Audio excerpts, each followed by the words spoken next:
Bienvenidos.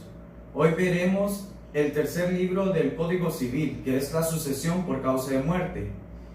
Esto va desde el artículo 930 al artículo 1295. Tenemos que la sucesión, en su sentido más amplio, es suceder a una persona, es decir, ocupar su lugar y recoger sus derechos a cualquier título. Con esto nos referimos de que la sucesión es cuando representamos o nos volvemos esa persona a la cual vamos a suceder. Mientras que en un sentido más restringido, la palabra sucesión se refiere a sucesión por causa de muerte. En el sentido más restringido, observamos que la sucesión ya no se trata de una persona viva sucediendo a otra. No, ya esto se trata de que una persona fallece y la otra persona va a representar a esa persona fallecida, es decir, la va a suceder. Él va a adquirir los bienes de esa persona. En la sucesión por causa de muerte tenemos 4 características. La primera, que es un modo de adquirir derivativo. Derivativo quiere decir de que vamos a suceder, es decir, vamos a pasar de poseedor a otro poseedor. En el segundo es un modo de adquirir por causa de muerte. No se puede dar la sucesión por causa de muerte sin que la persona fallezca. No se puede realizar esto. La persona tiene que fallecer, se tiene que presentar los documentos como la defunción y también otros documentos para afirmar que uno es heredero, como la partida de nacimiento, y de esta manera probar de que somos descendientes o familiares de la persona causante.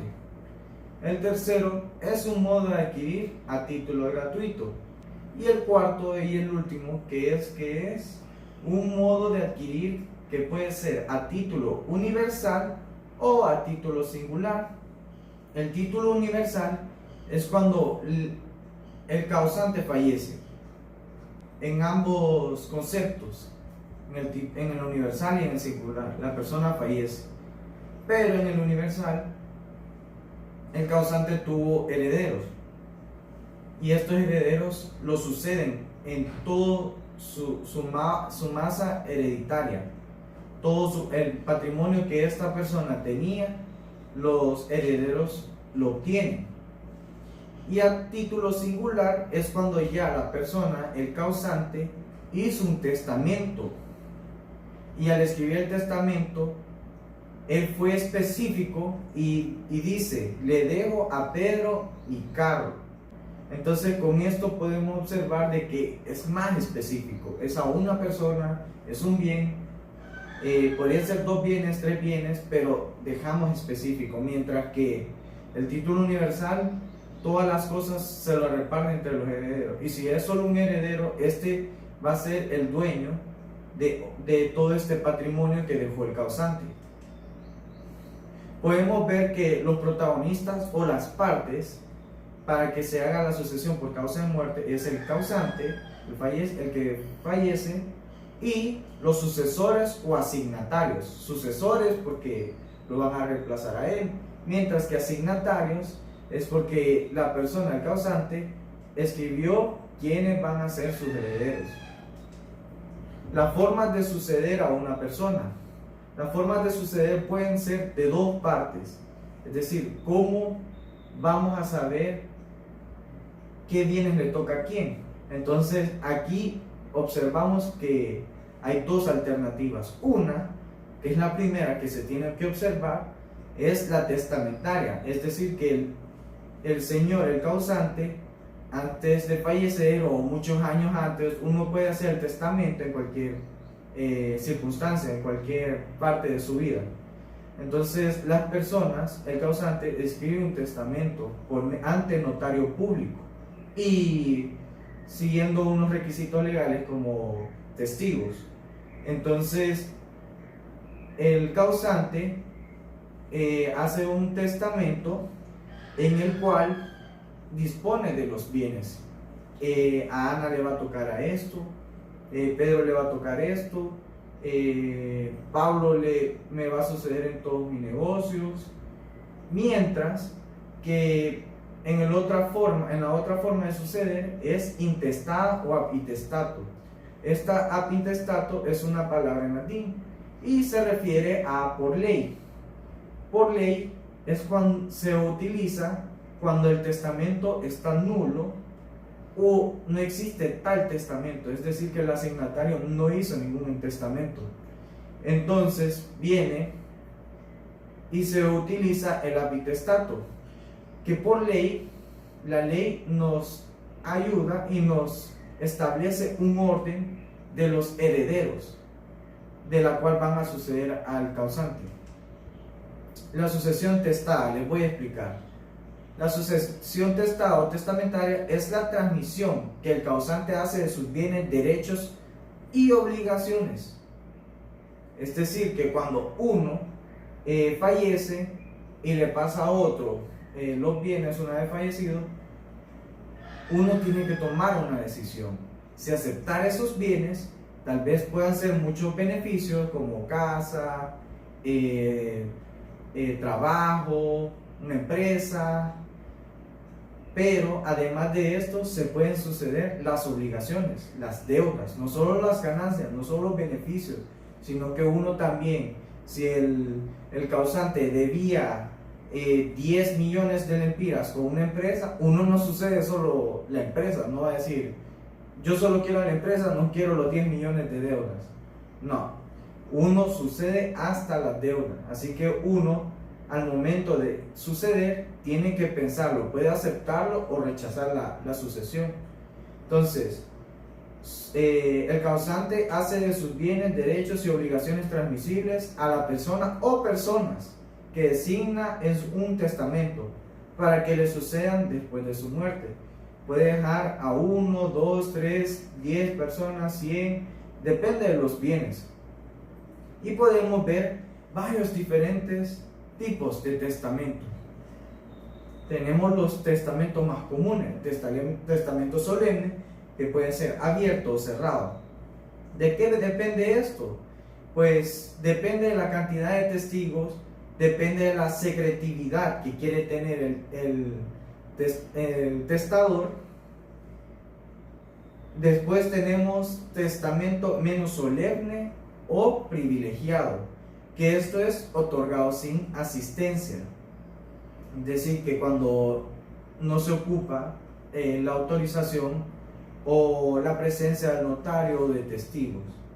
Pero estos son menos solemnes, es decir, que le faltan más requisitos legales. Estos testamentos podrían ser fácilmente anulados. Por eso es que se recomienda hacer los testamentos solemnes. Y por último, en los mismos testamentos menos solemnes tenemos testamento militar y testamento marítimo. Que esto es cuando la persona, por ejemplo, en el testamento marítimo no se encuentra un notario disponible. Entonces aquí utilizamos al capitán para que escuche nuestro testamento y él pueda firmar y decir que él estuvo en presencia del causante. Estos son menos solemnes, como les dije, estos pueden ser anulados.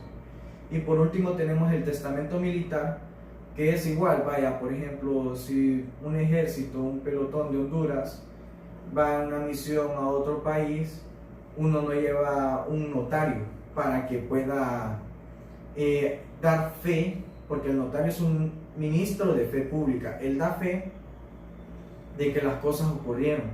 Entonces, como no hay tal persona, no hay tal ministro de fe pública, entonces viene el militar de más alto mando, podría ser comandante, subcomandante, y este escucha, digamos, a un soldado y puede escribir el testamento de él, para que si en el momento le pasa algo, ya tenemos el testamento de esta persona y poder distribuir sus bienes.